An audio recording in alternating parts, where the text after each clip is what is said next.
Hey everyone, welcome to the Doctor of Stuff channel. I'm your host, Doctor of Stuff, but you can call me Doc. I'm a crypto and stock investor with a background in financial analysis. As a disclaimer before I get started, I am not a financial advisor. I'm not your financial advisor. Everything I say on here is just through research that I've done. It should not be taken as financial advice.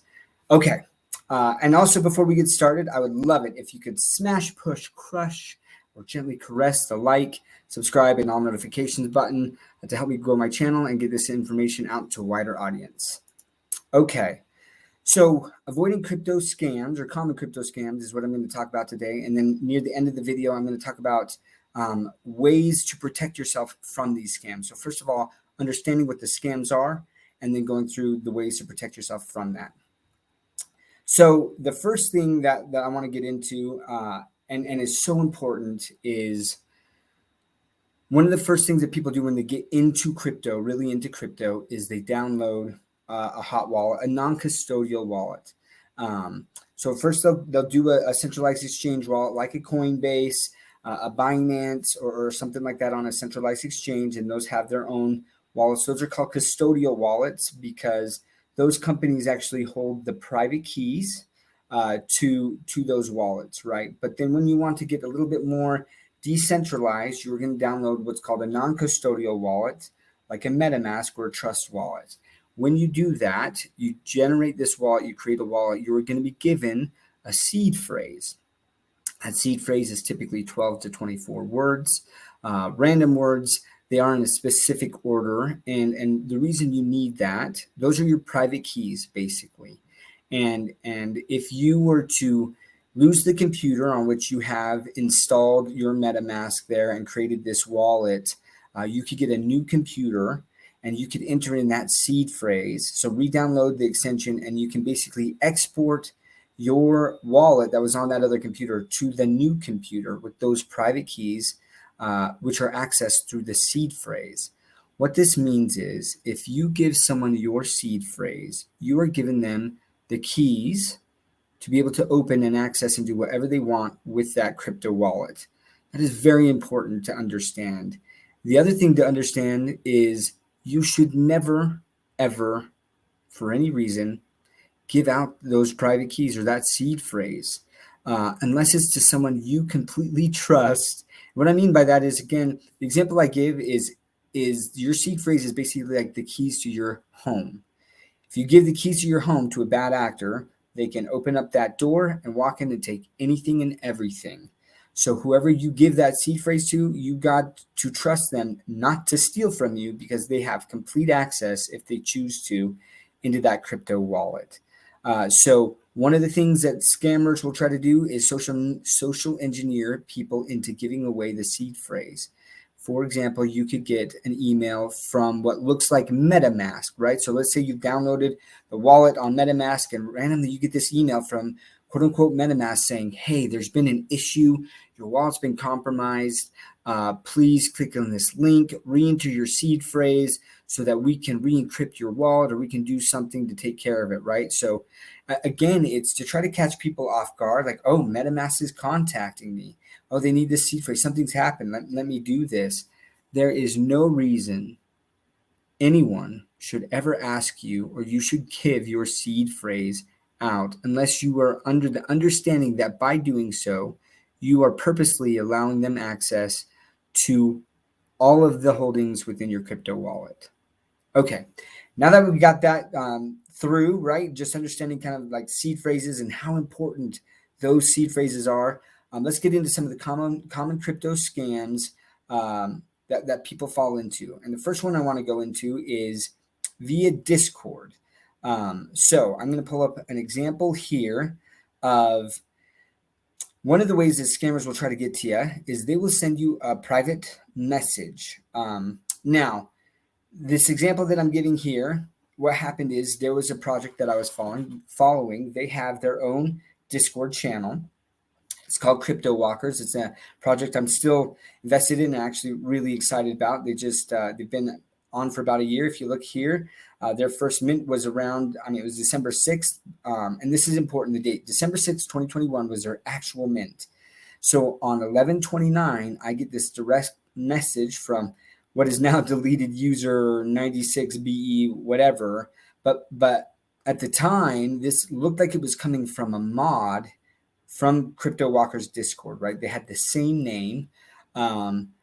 The extension, the number at the end of the name was a little bit different, right? But they try to fool you with that. And I get this message: before the upcoming public sale, we are launching a limited sale, right? They're trying to get your emotions involved here. Like, what? There's a limited sale? Like, I didn't know about this. There's only 777 of these that are going to be sold right now. Oh my gosh. So there's this link to the mint. If I were to click on that link, it's going to take me to a scam website. I will attach my wallet, and by doing so, my ETH can be taken, any NFTs that I have in that hot wallet. Like, it can be drained of everything here, right? So in this Discord scam, what they're doing is, again, they're trying to play off of my emotions and saying, hey, this is limited. There's only 777, so you better act quick because there's 5 per wallet that people can get. So if people are also jumping on this, I might not get to it in time. Sometimes they'll actually have a time limit, right? Like, this window's only open for 30 minutes, for 15 minutes. They're trying to get you to be rushed to trigger the emotional side of the brain as opposed to the rational side of the brain, to say, take a step back and say, like, well, wait a second. Why isn't this announced on their public channel? Why are they reaching out to me individually to tell me about this instead of like through their public channels on Twitter or not, right? If this is but again, they're trying to make it sound like this is secretive and you somehow are lucky. So this is just one of the scams regarding mints, right? The minting of a collectible or a project that you're tied to in a Discord. I'll also get private messages that will say, like, hey, you've won some Bitcoin. Click on this link, and then typically what will happen is, oh, you need to enter in your seed phrase so we can verify that you're the same wallet, and then we'll send you the Bitcoin. Or, I mean, a lot of different variations of these scams. But the main thing is here, no one should be reaching out to you through direct message out of the blue. You have to step back and ask yourself, why is someone that I don't know messaging me and telling me these things? So that's the first one that I wanted to go through with, a couple of the different scams, whether it's through this notification of a pre-mint sale or that you've won something on Discord. Those are very common crypto scams that unfortunately people have fallen for in the past. Okay, so now we're going to get into OpenSea scams. So one of the most common scams I've seen on OpenSea is for a scammer to airdrop you an NFT. The NFT is typically minted on Polygon, although not always. And the reason for this is when they are airdropping you these collectibles, it's a transaction on the blockchain, and so that's going to cost gas. So if you're on Polygon, a layer 2 solution, that gas cost is minimal, and so they can mass airdrop that, right, to hope to scam people. That's not to say that can't also happen on Ethereum, but when Ether is really expensive, then it doesn't make a lot of sense for them to spend thousands and thousands of dollars to try to airdrop to people, especially if the return rate of people you actually get scammed on is really low. So although, again, Polygon, it's just a red flag to be aware of, I guess, is what I'm saying with that. So I'm going to actually pull up here one of my wallets on OpenSea. Let's get this set up here. Okay, sorry about that. I had to edit out a little part because my wallet had closed down. So I've got this up now, and I'm gonna share it with you here. But what this is one of my wallets on OpenSea. And if we scroll down here, so again, Crypto Walkers, this is one of my wallets. They just had their female drop. Shout out to them. Awesome project.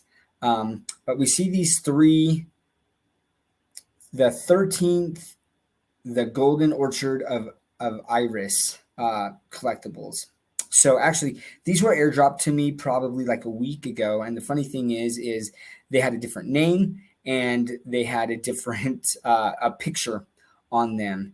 And so this will typically happen a lot too, that they'll change images. Again, they're trying to apply emotions here and get you excited about something. And when this first was airdropped into me, there was actually a value here saying that the floor on these was like 0.05 ETH. And so people might look at that. And again, this is playing to people's emotions and say, oh, wow, I got this airdrop and I could sell these. The floor is 0.05 ETH and make, 0.15 ETH by selling all of these things. But what's really happening is that when you interact with this NFT and you go to sell it, you're basically signing a transaction that allows access into the wallet. I mean, there's different variations of what the smart contract can do, but that's one of them, right? And then your ETH can be stolen, your NFTs can be stolen. So this is one of the common scams that happen here, and I want people to be aware of is that do not interact with an NFT that you are unsure of where it came from and why. Do some investigation in that. And way better to be safe than sorry and just not interact with that. OpenSea has, especially since a year ago, they've taken a lot of measures to help people with this. So you can hide NFTs, these scam NFTs. These aren't hidden right now. I wanted to show this to you so that you don't even worry about it. But if you interact with it, if you try to send it away, like there are certain things there, unless like it's just not worth the risk of interacting with these NFTs at all. So be aware of that. Okay, so the next thing with OpenSea that will typically happen is let's say you're actually listing one of your actual NFTs that is not a scam airdropped NFT, but you're trying to sell it, and you list it for 0.15 ETH. What scammers will try to do is sometimes they will make an offer on your NFT, but in a different digital currency, right? So instead of ETH, it might be DAI or like DAI, which is a stable coin or something. And so instead of 0.15, they might put like 0.2 DAI. But again, DAI is a stable coin. It's a $1 to $1 amount, right? So 0.2 DAI is actually 20 cents as opposed to, 0.15 ETH, which is going to be, around $180 or something, $180 or around there. So significant difference. And this can be really hard when, for example, you have a large valued NFT, right? And so you're listing it for 15 ETH, and then someone makes an offer for you for 20 DAI.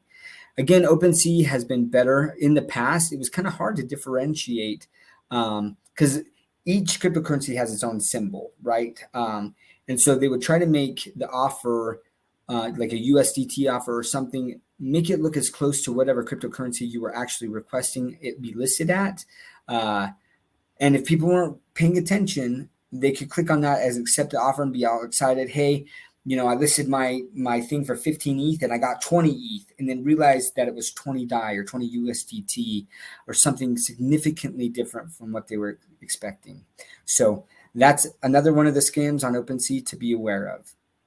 Okay. So the last scam that I'm going to cover today is basically getting scammed unintentionally on the internet. And how that can happen is when you're trying to, let me pull this up here, right here. Let's get that better, larger. Okay. So right here, let's say that I'm trying to buy a Ledger hardware wallet. And I'm going to talk about hardware wallets in a little bit on when I get into the steps that you can take to add additional security to protect yourself, right? But let's say I want to buy a Ledger hardware wallet, and I type in Ledger here to Microsoft Bing or to Google. What you'll notice is that these search engines will put paid advertisements at the top here. So if I'm not paying attention, I can say, okay, Ledger, this is what I'm looking for, right? But let's look at the spelling here. www-ledger, LEDGERR.com, right? And then even the spelling is off, right? Like the must-have companion to your live instead of your life. Like these are little red flags, right? But if you look at the actual ledger.com, right? That's what the actual address is. So if I went to purchase here, there's a couple things that could happen, right? I might download some malware software when I'm clicking on something in this website, or they could actually send me a real Ledger, like what looks like a Ledger hardware wallet. It could even be a Ledger hardware wallet, but what's happened is someone has already opened it and gotten the private keys and then sent it to me. So then I think that I'm the first one to open it, and I get the private keys and I start loading on my cryptos and NFTs onto this. And then at some point in the future, this person then goes and enters in the private keys and steals all my stuff, right? So that's one of the examples on the internet that can happen there. Another one is like downloading, let's say I want to download a MetaMask wallet, or if I want to like trade or swap tokens on a decentralized exchange. It's the same kind of concept where I would type in like Uniswap or MinSwap or SushiSwap or any of those, right? And if I'm not clicking on the right link, they will create a website that looks and feels exactly like the true website. Then I'm going to connect my wallet to it, right? I'm going to sign a transaction. And again, they would be able to drain the liquidity from my wallet.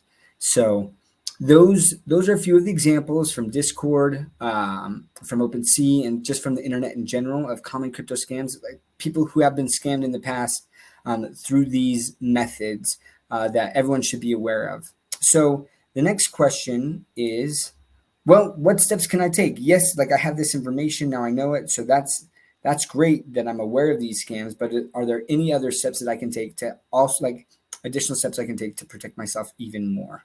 Right. So let's get into that a little bit.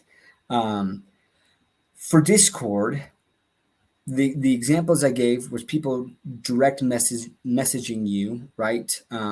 So one of the ways that you can do that is you can go into your Discord, you can click on settings and then privacy and security, click on that tab. And in that tab, there's some toggle on and offs. And one of those toggle on and offs is turn off that direct messages from server members. Because what happens is these scammers will get in the same server, Discord server as you, and then they'll direct message you, right? So that Crypto Walkers one, they were in Crypto Walkers. They knew when the actual mint was going to be. So then they engineered something and then sent me a direct message because we shared the same server. So by turning off the direct messages from server members, that stops that from happening. There's also another toggle saying enable message requests from server members you may not know. You toggle that one off as well. If someone has to direct message you for some reason, if it's let's say it's a legitimate request, what typically happens is you're having a conversation with someone on the server, and then you request and say, hey, DM me this, or they may say, can I DM you this?